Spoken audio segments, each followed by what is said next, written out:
இப்போ நிறைய பிள்ளைங்க வந்து காலையில் சாப்பிட்றதில்ல, கேட்டால் நேரம் இல்லை, நம்ம அவசரமாக கிளம்பி போகிறோம், வண்டி வந்துருச்சு அப்படின்னு.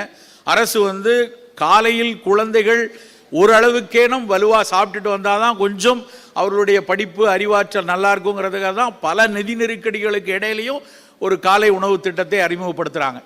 ஏன் காலை உணவு மிகச்சிறப்பாக இருக்கணும், அந்த காலை உணவு எப்படி இருக்க வேண்டும்?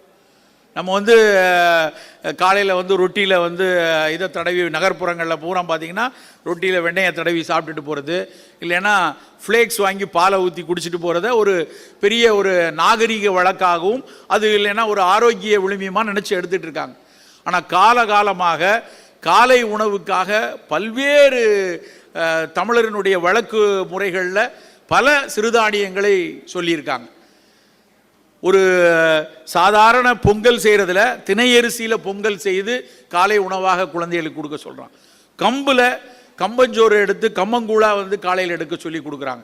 மாப்பிள்ளை சம்பா அரிசியில் இட்லியவோ தோசையவோ எடுத்து சொல்கிறார்கள்.